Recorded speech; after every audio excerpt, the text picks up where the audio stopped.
অথচ খাদিজা জীবনে একটা ওয়াক্ত নামাজ পড়েনি, এক ওয়াক্ত নামাজ পড়ে, একটা রোজা রাখেনি, জীবনে একদিনের জন্য পর্দায় থাকেনি। বলেন, তার পুরা জীবন আমি পড়ে দেখেছি, জীবনে কোনোদিন তিনি পর্দায়। আজকে শুনলাম একজনে বলতেছে নবীর স্ত্রী আমাদের ইমানদারদের মা উম্মাহাতুল মুমিনিন খাদিজাতুল কুবরা সম্পর্কে তিনি বক্তব্য দিচ্ছেন। তিনি বলতেছেন খাদিজাতুল কুবরা রাদিয়াল্লাহু তাআলা আনহা জীবনে নামাজ পড়ে নাই, রোজা রাখে নাই, জীবনে নাকি পর্দা করে নাই। এটা কি কোনো ওয়াজ হইল? অথচ আমার আল্লাহ এই খাদিজাতুল কুবরা রাদিয়াল্লাহু তাআলা আনহাকে নিজে সালাম দিয়েছে। জোরে বলেন সুবহানাল্লাহ। তিনি হলেন খাতুনে জান্নাত মা ফাতেমাতুজ জোহরা রাদিয়াল্লাহু তাআলা আনহার আম্মা জান। কথা বলেন ঠিক কিনা? আর সেই খাদিজাতুল কুবরা রাদিয়াল্লাহু তাআলা আনহা এদের ঘরানার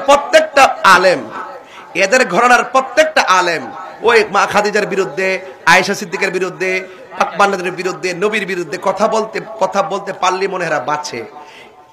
এছাড়া আর কোনো কাজ নাই। আপনারা বলুন, মা খাদিজাতুল কুবরা কি সারা জীবন বেপরদায় চলছে? এই কথা যদি কোনো মৌলবী কয়, আপনারা কি মানবেন? এই কথার জবাব যখন আমি দেই, তখন একদল বলে আমি হিংসা করি, আমি প্রতিহিংসা করি। আমি তাহিরি হিংসা প্রতিহিংসা করি না, আমি তাদের বিয়াদবি ধরিয়ে দেই। কথা বলেন ঠিক কিনা? কেউ ভুল করলে ভুলটা ধরিয়ে দেওয়ার নাম অন্যায় না, এটা হলো শ্রেষ্ঠত্বের বহিঃপ্রকাশ। কথা বলেন ঠিক কিনা? বলেন আমি মারেফত মানি। কথা বলেন ঠিক কিনা? আপনি একটা দিয়ে ভাইতেন না, শুধুমাত্র যা চোখে দেখতেছেন তা দিয়ে আপনারা চলে যাবেন কেনা, এটা কোনো কথা না।